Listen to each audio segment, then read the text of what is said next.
थोड़ा सा 2-4 मिनट में लास्ट में आपको बता दिया था, वॉलेंटरी और skeleton muscles.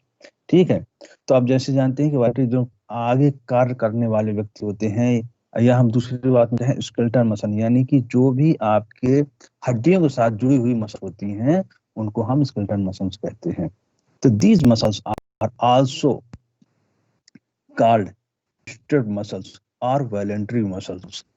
They have the greatest diversity in the shape, size, power, shape, and contraction, and the means for which they are attached to the bones or their tissue. इस type की जो हमारी जो है muscles होती हैं, जिनको हम वॉलंटरी या स्केलेटल मसल्स कहते हैं, यह हड्डी के साथ जुड़ी होती हैं, आपस में एक मसल दूसरी मसल से कनेक्टिव टिश्यू के कारण जुड़ी हुई होती हैं, और यह शेप और साइज और पावर के कारण अन्य मसल से भिन्न होती हैं थोड़ी। आपके जो बॉडी में कहते हैं कि लोकोमोशन या गति करने में जो सहायक होती हैं, यह इनके शेप और साइज और पावर के कारण होता है। The numerous design of the muscles and the tendons are the fundamental of the all voluntary muscles. The skeleton muscles make the movement of the entire body. हमारे पूरे बॉडी के लिए मूवमेंट जो है करती हैं, तो क्या कहती हैं, skeleton muscle are the part of the body and also give rise at the movement according with displacement. These muscles operate at the will or desire of the human being. बेटा ये आवाज किसी की आ रही है बीच बीच में?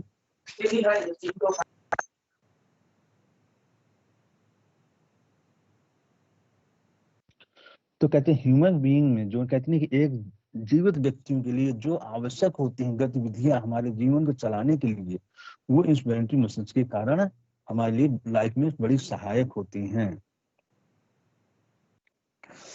These muscles operate at the will or desire human being. These muscles respond quickly to stimuli and are the capable to rapid contraction, यानी कि जो हमारे अंदर जो गतिविधियां होती हैं, तुरंत गतिविधियां होती हैं, एक रिएक्शन क्रिया के प्रति होता है, ये हमारी इनके कारण उत्तेजनाओं के कारण मसल मांसपेशियों में उत्तेजनाओं के कारण होता है।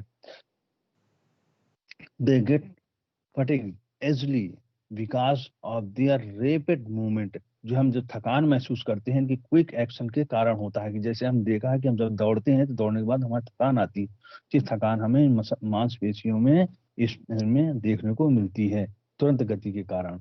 Each muscles fibre is the multi nuclear, यानी कि इन जो मसल्स फाइबर होते हैं उसमें मल्टी न्यूक्लियर सिलेंड्रिकल सेल्स पाई जाती हैं ग्रुप के, इसको मायोफाइब्रिल्स कहते हैं।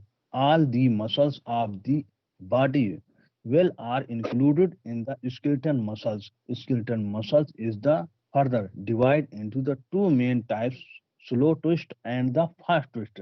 यानी कि हमारी जो मसल्स फाइबर होती हैं दो भागों हम डिवाइड करके पढ़ सकते हैं, एक स्लो ट्विस्ट फाइबर और दूसरी फास्ट ट्विस्ट फाइबर।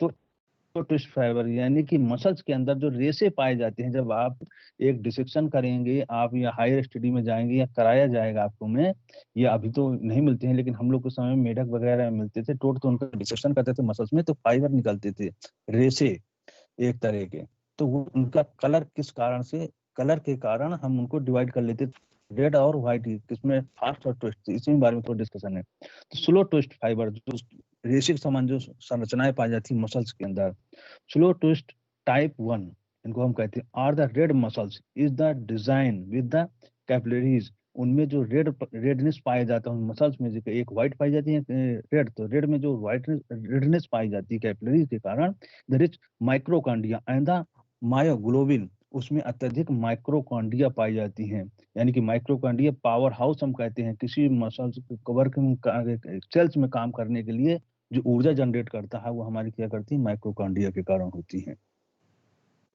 तो given the muscles tissue it's a characteristic red colour, इनके जो है कारण जो है हमें मसल्स में रेड कलर आ जाता है मसल्स फाइबर में।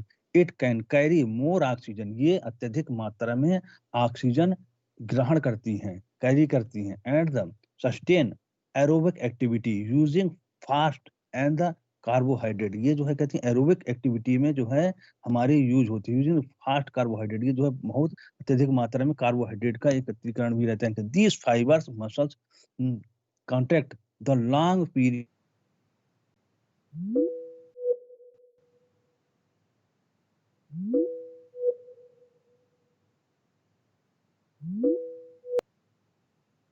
और लंबे समय तक कर सकते हैं।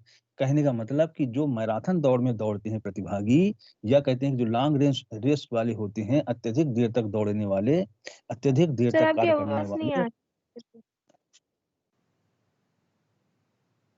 आवाज नहीं मेरी आ रही? मेरे में तो ओपन है बेटा। आ रही है सर, आ रही है सर। अच्छा अच्छा, तो हम बात करें स्लो ट्विस्ट फाइबर की, यानी कि जो अत्यधिक दौड़ लंबी दूरी तक दौड़ सकते हैं या मैराथन रेस में दौड़ते हैं, उनके अंदर रेड फाइबर्स पाए जाते हैं। ठीक है, तो अब बात आती है दूसरे टाइप की फाइबर्स, तो फास्ट ट्विस्ट फाइबर, तो यानी कि जिनके अंदर हम इस fast twist muscles type 2 has 3 main types, इसमें भी हमने जो है फास्ट ट्विस्ट फाइबर को, जो हम कहते हैं सेकंड टाइप की फाइबर्स, इनमें 3 तरह के डिवाइड हैं। तो that there are in the order and the increasing, इनके जो है स्पीड के जो है इंक्रीजिंग कॉन्ट्रैक्टिंग जो है कंट्रेक्टिलिटी में दौड़ने की, यानी कि जो है फ्लेक्सिबिलिटी जो होती है मसल्स की, घटना बढ़ना, इनके आधार पर हम जो है इनको 3 भागों में डिवाइड करके और भी पढ़ा गया है, जो फास्ट ट्विस्ट फाइबर, ये हमको कह सकते हैं व्हाइट फाइबर्स, जिनके अंदर अभी हम रेड की बात कर रहे थे, अभी white. It aerobic, rich in the mitochondria and the capillaries, and the appears red when the deoxygenated।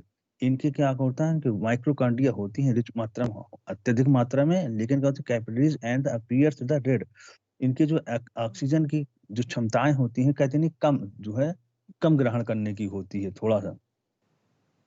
It is also known is the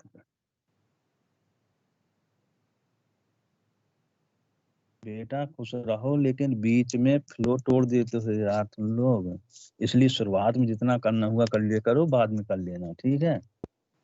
तो हम बात कर रहे थे फास्ट ट्विस्ट फाइबर की। तो it is also known as the type second is has less density on mitochondria, इनके जो डेंसिटी घनत्व कम होता है, एंड मायोग्लोबिन की, and this is the fastest muscles type in human being.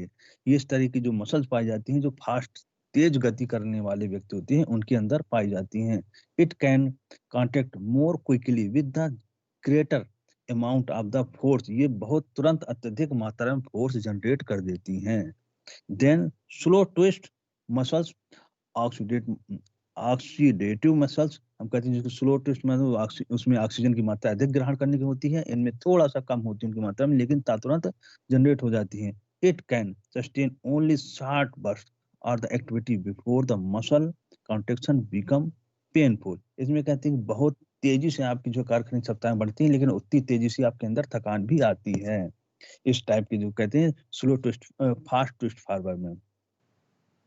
It anaerobic white muscles that has least density of the mitochondria and the myoglobin, इनके कारण होता है माइक्रोकॉन्ड्रिया और मायोग्लोबिन के कारण। अब बात कर रहे हैं दोनों में कंपैरिजन कर लेते हैं थोड़ा सा कि अब कौन सी एरोबिक एंड एरोबिक क्रियाएं में भाग। तो हमने जैसे बात की स्लो ट्विस्ट जो फाइबर होते हैं, उनमें क्या होता है कि थोड़ा धीमे धीमे गति करते हैं और लंबी दूरी तक जाते हैं। यानी कि कछुआ और खरगोश की बात कर लें कि जो कछुए में जो पाए जाए तो वो स्लो ट्विस्ट फाइबर पाए जाए, खरगोश पर फास्ट ट्विस्ट फाइबर कि 100 से 400 मीटर तक जो दौड़ते हैं बहुत तेजी से दौड़ेंगे, इनमें तुरंत एक्टिविटीज, लेकिन इसके बाद इनमें थकान आ जाती है। और दूसरी बात कि जैसे कि वेट लिफ्टर होता है, वेट उठाने में थ्रो फेंकने वाले, इनमें फास्ट ट्विस्ट फाइबर बढ़ जाते हैं। तो हम ये बात कर रहे थे कि यहाँ पर थोड़ा सा 1-2 मिनट का टाइम एक्स्ट्रा लूंगा कि ये जो है, ये जो फाइबर्स होते हैं आपके व्हाइट और रेड, ये आपके जन्म के बाद बदले नहीं जा सकते हैं, ये जन्मजात आपके अंदर होते हैं, ठीक है। तो आप एक्सरसाइज के माध्यम से इनमें थोड़ी सी क्रिएटिविटी तो ला सकते हैं, यानी कि थोड़ा सा आप में संशोधन कर सकते हैं आपके फोर्स में, ये दौड़ने में, लेकिन उतना नहीं कर सकते हैं कि आपके अंदर आप एक साइकिल चलाने वाले और मोटरसाइकिल में अंतर कर लें। तो दोनों में ये अंतर होता है, ठीक है, समझ गए आप। तो ये अंतर जो है एक जेनेटिकली होता है, यानी कि आपके पेरेंटल में ये चीज रहे होंगे, स्लो ट्विस्ट फाइबर और फास्ट ट्विस्ट फाइबर, तो आप में जो है डीएनए जो है आप में आएगा, तो आप में भी वही गुण देखने को मिलेंगे। तो इसको हम किसी कहते नहीं कि आज की आधुनिकतम वैज्ञानिक पद्धति से हम इनको आपके शरीर पर नहीं डाल सकते हैं, लेकिन जितना है वही रहेगा, लेकिन उनमें थोड़ा सा गतियों में संशोधन आप कहते हैं टेक्निक के कारण हो सकता है, ट्रेनिंग के माध्यम से। ठीक है, तो आपको हम साइकिल से कहते नहीं कि वो मोटरसाइकिल नहीं बना सकते हैं। आप जिसके अंदर मोटरसाइकिल के गुण है मोटरसाइकिल के ही रहेंगे, लेकिन थोड़ा सा गति, आप साइकिल चला रहे हैं तो आप धीमी चला रहे हैं तो थोड़ा तेज चला सकते हैं, थोड़ा सा उसमें थोड़ा संशोधन करके। ठीक है, बस इतना ही अंतर इसके मसल्स में भी होता है, जो वॉलंटरी मसल्स बोली जाती हैं आपके में, दो टाइप के। तो ये प्राकृतिक रूप से तेज दौड़ने वाले की गति व्यक्ति की जन्मजात होती है। आप ये समझ लिए कि वो दौड़ने वाला है, आप चाहे लाख प्रैक्टिस कर लें उसके बराबर बहुत से लोग नहीं कर पाते हैं। तो ये जो है डिफरेंस पाया जाता है। ठीक है, तो हम आ जाते हैं सेकेंड नंबर पे, इनवॉल्यूंटरी या स्मूथ मसल्स, जो डिस्कशन किया गया था। These muscles are also called involuntary muscles, unstriped muscles. These muscles are responsible for the characteristic movement associated with the alimentary canal, यानी कि इस तरह के जो मसल्स, यानी कि हम इनको कहें हिंदी में अनैच्छिक पेशियां, कि हमारी इच्छा के अनुसार नहीं चलती, इनका नियंत्रण दिमाग से नहीं होता है, कि माइंड से, कि आपको एक संदेशा भेज दे और जैसे कि आपकी कोई एक पेन चुभाए तो आपको तुरंत रिएक्शन, आप हाथ खींच लेते हैं। तो ऐसा इनमें कुछ नहीं होता है मूवमेंट, ये सिर्फ अपने आप चलती हैं इस तरह की। इनको अनैच्छिक हम पेशियां कहते हैं, या इनवॉलेंटरी या स्मूथ मसल्स कहते हैं। एलिमेंट ये जो है एलिमेंट्री कैनाल में पाई जाती हैं। These muscles control and adjust the diameter of the blood vessels and the duct of the glandular tissue. These muscle contact without nervous stimulation, यानी कि इनका जो है नर्वस सिस्टम से कोई भी सिस्टम जो है एडजस्टमेंट नहीं होता है, ये अपने ही कारण संकुचन और उसके कारण जो है ये सब प्रक्रियाएं करते रहते हैं, जो कंट्रोलिंग इनकी स्वयं एडजस्टिंग होती हैं। These respond slowly are the stimulated but the capable are the sustained contraction for the long time. इनकी जो ये गति होती है, यानी कि जैसे कि आप एग्जाम्पल ले लें कि आपके अंदर आमाशय है, तो क्रमाकचन यानी कि इनकी एक गति होती है जो आपस में कहते हैं एक जो है चक्की की तरह चलती रहती है पूरे दिन बिना रुके, लेकिन ये धीरे धीरे चलती रहती है प्रक्रिया और कंटिन्यू चलती रहती है। जब ये इनमें आपका कोई कंट्रोल नहीं, आपके अंदर पहुंचा और ये जो है जो भी आपके अंदर पदार्थ हैं उसको डाइजेशन करना स्टार्ट करे रहती हैं। तो ये प्रक्रिया पूरी चलती रहती है, इनको आप कंट्रोल नहीं कर सकते। जैसे आपका कहते हैं किडनी का वर्क है, फिल्ट्रेशन वर्क, ब्लड का सर्कुलेशन, जो आपकी वेसल्स होती हैं वो जो है कंटिन्यू चलता रहता है। ठीक है, तो ये सब गतियां जो होती हैं इन मसल्स के कारण होती हैं। Muscles fiber are the elongated, इनकी मसल्स जो है एक इलांगेटेड शेप की होती है, spindle shaped cell with the single nuclear, इनकी जो सेल में सिंगल न्यूक्लियर पाया जाता है, डिजाइन और प्लेस्ड एट द सेंटर, जो है बीच पर एक जो है उस तरह की संरचना पाई जाती है जिसकी स्प्लेंडर शेप होती है। These muscles process action and the myosin filament but the structure arrangement these filament is very different as the compare the skeletal muscle, यानी कि स्केलेटल मसल आपकी जो पाएगी उसकी अपेक्षा इनमें थोड़ा सा अंतर होता है। उनका डिजाइन आप देखेंगे तो जो कहते हैं जो स्केलेटल मसल्स है उनका अलग होगा और ये स्प्लेंडर शेप होती हैं ये मसल्स। इनमें सिंगल न्यूक्लियर पाया जाता है, उनमें मल्टी न्यूक्लियर पाया जाता है, उनके में ये थोड़ा डिफरेंट होता है। नेक्स्ट आ जाते हैं कार्डिक मसल थर्ड नंबर की, जिसे हम कहते हैं हृदय पेशी बोलते हैं, या हार्ट में पाई जानी muscles. The cardiac muscles is found in our heart. There is strict in these muscles as in voluntary muscles. ये एक voluntary muscle की तरह वर्क करती हैं muscles, but is the differ slightly because its fibers have some branches. ये जो इनकी जो है पाई जाएंगे जैसे फाइबर्स, उनमें क्या थे सिंगल पा रहे थे, लेकिन इनमें क्या है एक जो है जैसे एक ट्री होती है, एक पेड़ होता है, उसकी ब्रांच एक दूसरे से एडजस्ट होती है, उस टाइप में इनके फाइबर्स पाए जाते हैं। This cross bundle pattern is a similar to that the skeleton muscles each cell has large oval centrally, यानी कि इसमें जो भी स्केलेटन में मसल्स की तरफ होती है ईच सभी जो है मसल्स फाइबर्स होते हैं, ईच सेल हैज लार्ज, लंबे होते हैं, and oval central located nuclear, and the cardiac muscle is involuntary and has little or no capacity in recognisation of the colour of the fibre, it's generally red. ये जो है इनमें कोई ऐसा colour नहीं, तो ये रेड कलर की ही होती हैं। Is the muscles can not function according to our will and is completely independent, यानी कि ये इनको कोई नियंत्रण, हम कहते नहीं कि ये अपने आप में सिर्फ नियंत्रण करके ही चलती है, कोई इनको हम नियंत्रण हमारे ना मस्तिष्क से ना कुछ से होता है, ये सिर्फ अपने ही नियंत्रण वर्क करती रहती है इंडिपेंडेंटली। तो कार्डिक मसल्स होती हैं, ये हार्ट में पाई जाती हैं, और इनके जो है फाइबर जो होते हैं ब्रांच शेप होती हैं, जिससे अटैच होते हैं, ठीक है, जिस कारण से ये पंपिंग जो है आपके हार्ट में होती रहती है इनके फंक्शन के कारण। नेक्स्ट है जो आपके में बुक में दिया गया है, अब उस पर आ जाते हैं, function of the muscles, last point दिया होगा न्यू बुक में। तो मसल्स के जो फंक्शन होते हैं उनके बारे में, muscle system is just like a machine, आपका जो मसल सिस्टम होता है एक मशीन की तरह काम करता है, which convert the chemical energy, जो केमिकल एनर्जी को कन्वर्ट करता है मैकेनिकल एनर्जी में, यानी कि जो आपके अंदर वसा फैट प्रोटीन जमा होता है उसको जो है वर्क करने पर आपके मैकेनिकल जो मसल्स वर्क करती हैं तो उसको मैकेनिकल एनर्जी में कन्वर्ट करता है। We know that there are three types of the muscles, हम जो पढ़ चुके हैं अभी कि तीन टाइप की मसल्स पाई जाती हैं, skeleton muscles, smooth muscles and cardiac muscle. Each muscles type of the muscle perform specific function in our body, ये तीनों तरह की मसल्स अपने अपना तरह का वर्क करती हैं, तीनों का हमने बताया अलग अलग कार्य होते हैं, ठीक है। Along with this three are two types of skeletal muscle fiber in human body, जैसे स्केलेटल मसल में अभी हमने बात की कि दो टाइप की मसल्स फाइबर पाए जाते हैं, स्लो ट्विस्ट और fast twist fibre.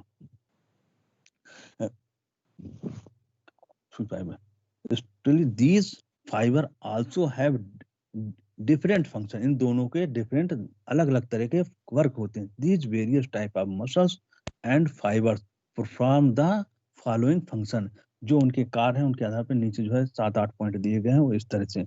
Muscle contraction usually carry out one of the two things, either they maintain posture or they cause of the movement, यानी कि मसल्स के कुछ एक दो अंतर होते हैं, लेकिन जो है जो मेन वर्क है कहते हैं कि हमारा पास्चर और मूवमेंट को कंट्रोल करने का काम करती हैं muscles. Skeleton muscles provide the force for the movement, the skeletal system, जो स्केलेटल मसल्स होती हैं तो हमें क्या है मूवमेंट गति प्रदान करता है। These muscles perform the movement at our will, हमारे जो हमें आवश्यक होता है वो मूवमेंट हमारे बॉडी को हम मिलता है इन मसल्स के कारण। Cardiac muscles perform pumping action of the heart, cardiac muscle जो होती है परफॉर्म करती है एक आपके जो हार्ट को पंप करना, ब्लड को पंप करने के काम में सहायक होती है। Smooth muscles are concern with the movement in internal organ, जो स्मूथ मसल्स होती हैं वो इंटरनल जो ऑर्गन्स होती हैं उनमें सहायक होती हैं, such as these of the smooth intestine, जो है के इंटेस्टाइन में vesicle and the blood vessels की मसल्स में पाई जाती हैं इस टाइप की muscles. The two types of the skeletal muscle, दो टाइप की स्केलेटल मसल फाइबर पाए जाते हैं, the slow twist fiber and fast twist fiber perform different type of the function. ये दोनों तरफ के जो आप बताएं स्लो ट्विस्ट फाइबर और फास्ट ट्विस्ट फाइबर, आपने कहते नहीं अलग अलग गतियां जो है आपको इनके फंक्शन में देखने को मिलती हैं। Slow twist fibre can not at a slow rate, जो स्लो ट्विस्ट फाइबर होते हैं contract at the slow twist rate, ये जो है धीरे गति करते हैं। These fibres play a vital role in endurance activities और द एरोबिक एक्टिविटीज, जो स्लो ट्विस्ट रेट फाइबर्स होते हैं ये आपकी एंडोरेंस यानी कि सहन क्षमता को बढ़ाते हैं, यानी कि अत्यधिक मात्रा में आपके ऑक्सीजन इकट्ठा अंदर मसल्स में रहती है तो आप अत्यधिक दूरी वाली अत्यधिक मेहनत वाली गतियां कर सकते हैं। एरोबिक एक्टिविटीज जिनमें जो है धीरे धीरे आप कहते हैं लॉन्ग रेस बोली जाती है उनमें जैसे पार्टिसिपेट करते हैं वहाँ ये अत्यधिक सहायक हेल्पफुल होती है। Such as the in cross country race and long distance race, cross country race लगभग जो 10,000 मीटर की या के ऊपर की होती हैं, क्रॉस कंट्री रेस बोली जाती हैं। और लगभग जो कहते हैं लॉन्ग रेस या उनको मैराथन रेस बोलते थे, भाई 21-22 किलोमीटर की जो है होती है रेसें, उनमें जो है दौड़ने वाले प्रतिभागी या स्पोर्ट पर्सन के लिए ये बहुत ही अच्छी मानी जाती हैं। The fast twist fibre contact at the fast rate, जो फास्ट ट्विस्ट फाइबर होती हैं वो फास्ट गति से करने वाले उनमें पाई जाती है। These fibre product produce explosive power, यानी कि इसको कहते हैं कि एक डायनेमिक पावर जो है प्रोड्यूस करती हैं, अत्यधिक मात्रा में जो है गति प्रदान करती हैं। These fibre perform fast repetitive contraction, ये जो है अत्यधिक गति जो है तुरंत कहते हैं कि एक जो है आपकी मसल्स की पावर होती थी, जो खींचना फैलना जो है मसल्स के, उस कारण से ऐसी गतियां मिलती हैं। This fibers are usually at the work in 100 meter race, इस तरह की जो मसल्स पाई जाती है फास्ट फाइबर, वो 100 मीटर की रेस और स्प्रिंट रेस जो बोली जाती है 100 to 400 मीटर के बीच में, उनके लिए अत्यधिक अच्छी होती हैं या आवश्यक होती हैं। तो वही लोग अच्छी गति अपने शरीर में या मसल्स के माध्यम से प्राप्त करते हैं, और वही जो लॉन्ग रेसर होते हैं, वो जो फास्ट रेसर होते हैं, उनके अंदर ये पाई जाती हैं।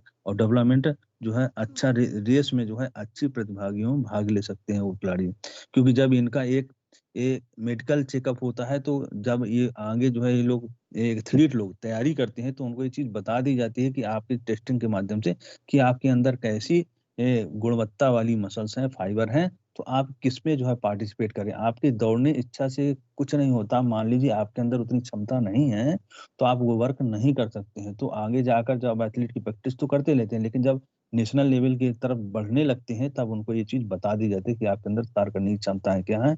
आपको या जो आपका कोच है या आपके जो टीचर है, वो आपको उस एक्टिविटी या टेस्टिंग के माध्यम से आपको बताते हैं कि जो है आप इस चीज में पार्टिसिपेट करिए, आप इस लायक आपकी बॉडी है, इसमें आप अच्छा परफॉर्म कर सकते हैं। ये इफेक्ट होता। तो हम बात करें, these fibre play the vital role while performing anaerobic activities. Anaerobic activities, इसमें अत्यधिक मात्रा में जो है तुरंत वर्क करने वाली जो क्षमताएं विकसित होती हैं। यानी कि जैसे कि हम एनारोबिक एक्सरसाइज वो हो गई जो जैसे वेट लिफ्टिंग का वर्क, ठीक है। इसमें क्या तुरंत आपको जो है ग्लूकोज की अत्यधिक मात्रा की जरूरत पड़ती है वर्क करने के लिए, कहते हैं जो यहाँ केमिकल एनर्जी जो है जो आप मैकेनिकल एनर्जी में बदलती है, तो एनारोबिक क्रियाएं कहलाती हैं। तेज गति से जो कार्य किए जाते हैं, और जिनमें धीरे धीरे वर्क किए जाते हैं लंबी दूरी वाले, तो एरोबिक एक्टिविटीज होती हैं।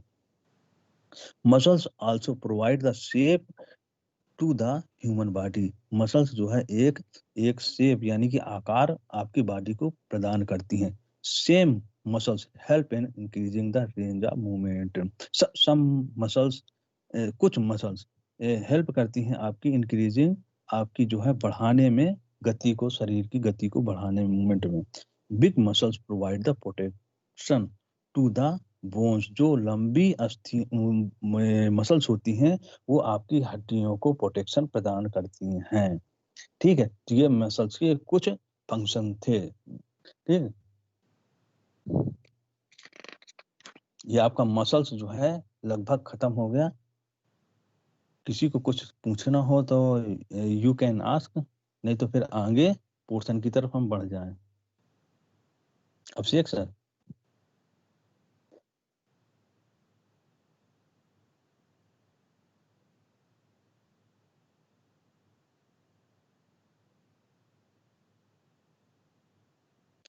ठीक है बेटा, तो नेक्स्ट है आपके में इसमें स्ट्रक्चर एंड द, हाँ किसी की आवाज आ रही है, क्लियर आवाज नहीं आ पा रही। पूछना है बेटा किसी को मसल्स में कुछ। सर इसमें जो fast Twitch fibres and slow Twitch fibres हैं वो दोनों एक साथ प्रेजेंट रहते हैं किसी में भी? हाँ बेटा, that is a good question for you, कि ये जो तुमने बात की कि दोनों में प्रेजेंट रहते हैं, दोनों नहीं प्रेजेंट रहते। ठीक है, तो ये ऑप्शनल होते हैं, या तो आपके में स्लो ट्विस्ट फाइबर होगा या फास्ट ट्विस्ट फाइबर होंगे आपके अंदर। ठीक है, तो इसीलिए आपकी गतियां जो है नियंत्रण करते हैं। हमने अभी बीच में बात की थी, जेनेटिकली आपके में एक पीढ़ी से दूसरी पीढ़ी में आते हैं। यानी कि जैसे आपके क्षमता हो सकता है कि आपके पेरेंटल में फास्ट ट्विस्ट फाइबर हो, यानी कि व्हाइट ट्विस्ट फाइबर, तो आपके में भी आ जाएंगे।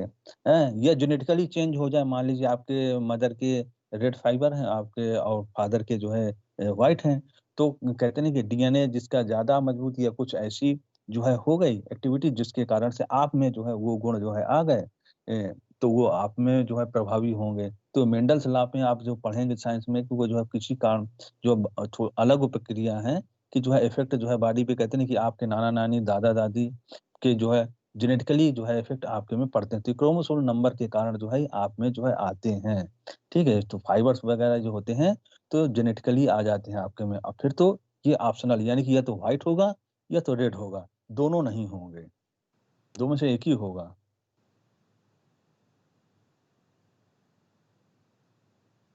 किसी को और कोई क्वेश्चन?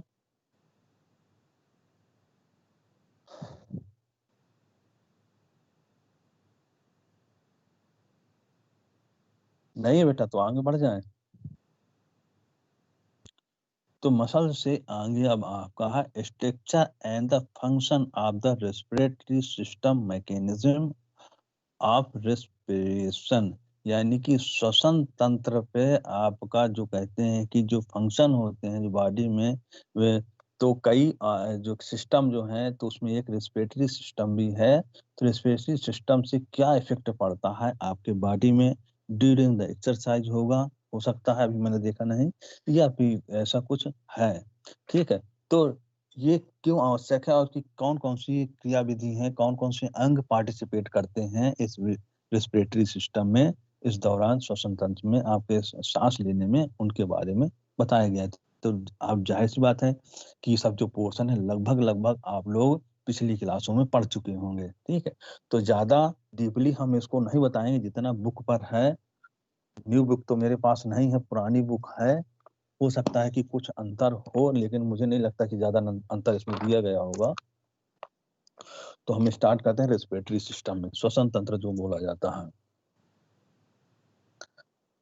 तो respiration is the process of the obtaining and the using the oxygen while the elementary carbon dioxide, यानी कि एक जो रेस्पिरेटरी सिस्टम होता है उसमें एक प्रोसेस होती है कि आप जो है बाहर से ऑक्सीजन लेते हैं और कार्बन डाइऑक्साइड निकालते हैं। तो इसमें आगे जाके बताया जाएगा, एक रेस्पिरेशन आपके अंदर होता है, एक बाहर, यानी कि आपको एक तो दिखता है, ये समझ में आता है कि आपके मुंह से आपने जो है ऑक्सीजन ली और कार्बन डाइऑक्साइड निकाल रहे हैं, लेकिन एक ये जो अभी मसल से पढ़ रहे थे, यह शरीर के विभिन्न पार्ट पे वहां पे भी होता है, उसको हम इंटरनल बोलते हैं। ठीक है, while the eliminating the carbon dioxide, it is the process by the which human being take a oxygen from the their environment। कहते हैं एक ह्यूमन बीइंग के अंदर होते हैं कि हम जो है एनवायरनमेंट से ऑक्सीजन लेते हैं and give the out the carbon oxide, और कार्बन डाइऑक्साइड बाहर निकालते हैं। That the proceed as the result of the some chemical change within the cells।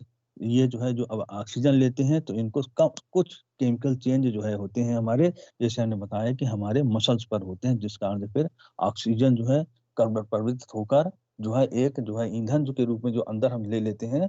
तो ज्वलन कार्बन होते हैं कि एक किसी उसमें जो है बाहर निकलते हैं कार्बन, तो वो जो है उधर से जब मसल्स में हमारी कोई एक्टिविटीज होती हैं, कोई एक्टिविटीज करते हैं, केमिकल रिएक्शन का मैकेनिकल जो है एनर्जी में तब्दील होती है, उसके बाद जो उसमें कहते हैं कि एक वेस्ट मटेरियल निकलता है कार्बन डाइऑक्साइड के रूप में बाहर निकलता है। तो ये सब सर्कुलेशन जो होता है ब्लड जो है ऑक्सीजन का और कार्बन डाइऑक्साइड ऑक्सीजन का, तो ये क्या होता है हमारे ब्लड के जो है फ्लो, जो हम आगे जब पढ़ेंगे, इसमें अगला टॉपिक है हमारा ब्लड सर्कुलेटरी सिस्टम, तो उसमें से थोड़ा सा डिटेल में थोड़ा समझ में आएगा। अभी सिर्फ कि ब्लड, हमारे ब्लड के माध्यम से कैसे जो है ऑक्सीजन हम जो है किसमें, हीमोग्लोबिन में जो होता है आपके ब्लड, उसके कारण केमिकल रिएक्शन करके वो जो है पूरी बॉडी में पहुंचता है, फिर वहां से जो है कार्बन डाइऑक्साइड जो आपकी मसल्स होती हैं वहां से रिएक्टेड होकर फिर वापस हम जो है बाहर करते हैं। तो यह प्रक्रिया फेफड़ों के पास होके आती है, एक्सचेंज वाली प्रक्रिया, और कुछ मसल्स के पास।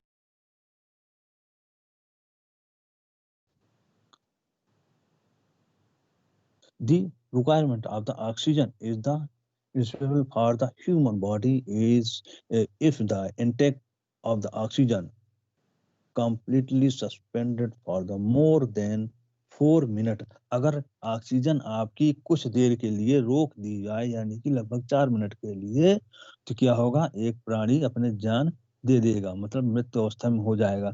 उसके लिए अत्यधिक मात्रा में ऑक्सीजन की जरूरत होती है।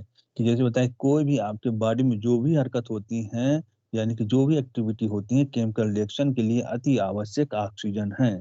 कि एक तरह का ये एक ज्वलनशील पदार्थ, यानी कि आपके अंदर जो भी एक्टिविटी होने उनको जलाकर वेस्ट करने के लिए जो है अत्यधिक आवश्यकता होती है। यानी कि ऑक्सीजन अगर जहां पर नहीं होगी तो आप जानते हैं कि आप जो है कोशिश करें माचिस से आग लगाने की तो वहां पर आग नहीं लगेगी। तो ऐसे ही बॉडी पर जो है केमिकल रिएक्शन से एनर्जी में तब्दील करने के लिए ऑक्सीजन की अत्यधिक जरूरत होती है।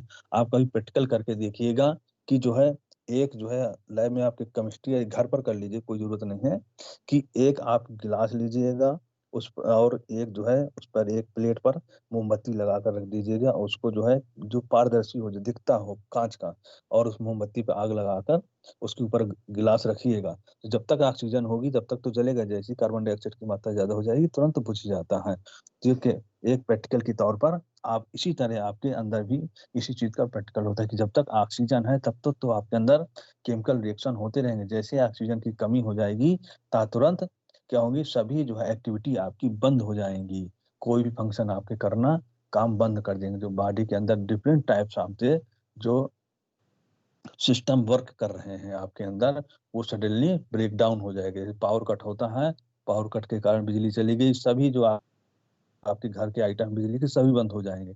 ऐसे ही आपके में यही काम करती है oxygen.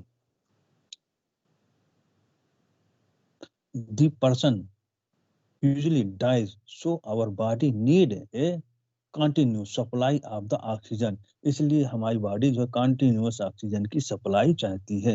some chemical changes take the place in the tissue cells। जो टिश्यू सेल्स में होती है वहां पर ये जो है आपकी जो एक्टिविटी जो है होती है सब। the main product of these chemical change is CO2। जो मेन चेंज होता है वो CO2 के माध्यम से बाहर निकलता है, जो एनर्जी में जब कन्वर्ट होता है। The continuous elimination of the CO2 is essential is the fact respiration is a two-fold process. One is called internal respiration and other is the external respiration। Means अभी जब इंटरनल में बात कर रहा हूँ, इंटरनल मीन्स आपके जहां पर जैसे कि आपको जरूरत है कि मसल्स में हम बोल रहे थे कि एक एग्जांपल आप जो है दौड़ रहे हैं, तो अभी आप ऑक्सीजन मुंह से ली, आपके अंदर गई, फिर इसके बाद अंदर जाने के बाद वो लंग्स में जाने के बाद वो जो है ब्लड के माध्यम से जहां आपको आवश्यकता है वहां तक पहुंच रही है। यानी कि दौड़ते समय आपको थाई मसल्स पर सबसे ज्यादा जरूरत है, कॉम मसल पर जरूरत है, शोल्डर पे जो कहते हैं बाइसेप्स बोली जाती है इन पे जरूरत है। ठीक है, तो वहां पर पहुंचा रही है मात्रा में।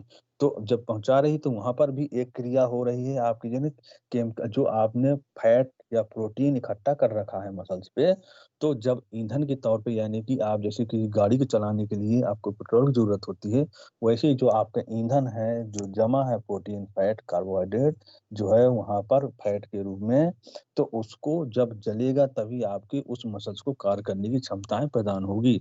तो जैसे ही ब्लड के माध्यम से वहां पर पहुंचेगा तो वहां एक्टिविटी होगी और बर्न होकर जो है तो वहां पर भी आपके अंदर एक तरह की रेस्पिरेटरी सिस्टम, एक तरह का इंटरनल रेस्पिरेटरी सिस्टम कार्य करने लगे। यानी कि जो इंटरनल बोला जाएगा कि वहां पर आपके मसल्स में वो हमने किया, आपने ऑक्सीजन ली, और ऑक्सीजन लेने के बाद क्या हुआ, जो भी वेस्ट मटेरियल जो ज्वलनशील पदार्थ कहते हैं जैसे कि मान लीजिए धुआं वगैरह, तो CO2 कार्बन वो निकल कर बाहर आया, फिर वो उसी ब्लड के माध्यम से रासायनिक केमिकल रिएक्शन के साथ बाहर जो है ब्लड के साथ जो है कहाँ पर आ गया, आपके लंग्स पर आता है। लंग्स में आने के बाद फिर दोबारा जब आपके बाहर निकालते हो उस माध्यम से बाहर निकल जाती है CO2। तो ये रेस्पिरेटरी सिस्टम एक आपको एक्सटर्नल बोला गया है, एक इंटरनल। तो अब दो पार्ट में आपको समझ में आ गया कहाँ पर कैसे बोला जाता है एक्सटर्नल और internal.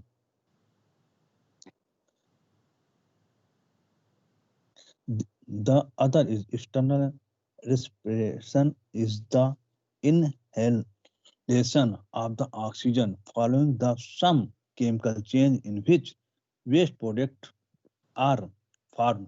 The inhalation of the waste product take place. These process inhalation of the O2 and the exhalation, यानी कि जो सांस छोड़ते समय हम निकालते हैं CO2, ठीक है, वो होता है, is called a respiratory process. There are various organs of the respiratory system which play the vital role in respiration, यानी कि श्वसन तंत्र में जो बहुत सारे पार्ट भाग लेते हैं जो नीचे दिए गए हैं, ठीक है।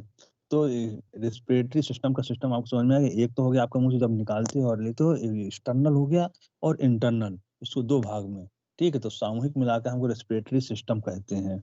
अब इसमें से कौन कौन से भाग पार्टिसिपेट करते हैं, इसमें से 6 भाग 7 दिए हुए हैं। Nose, pharynx, larynx, trachea, bronchia, diaphragm and the lungs, ये 7 पार्ट जो है आपके भाग लेते हैं। इनके बारे में डिटेल्स दिया गया है, उसको हम स्टडी नेक्स्ट पीरियड पे करेंगे, ठीक है। तो आप बाकी स्टडी आप घर पर कर लीजिएगा, जो भी दिक्कत हो नेक्स्ट टाइम जब हो तो आप उस चीज को पूछ लीजिएगा। लेकिन अभी अगर आपको मसल से रिलेटेड कोई अगर पोर्शन रह गया हो या कुछ समझ में नहीं आया तो यू कैन आस्क।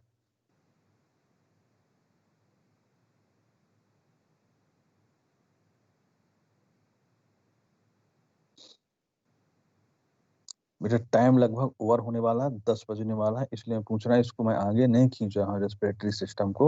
सिर्फ जनरल सी नॉलेज आपको दी है कि रेस्पिरेटरी सिस्टम क्या होता है, ऑक्सीजन का लेना और CO2 का निकालना। तो यह इंटरनल और एक्सटर्नल क्या होते हैं इसके बारे में, सिर्फ बाकी बॉडी पार्ट में कौन कौन से पार्ट होते हैं इनके बारे में डिस्कशन नेक्स्ट टाइम करेंगे। लेकिन जो आज पढ़ाया गया उसके बारे में अगर आपको कुछ भी पूछना हो तो you can ask, if you can leave the meeting and have a good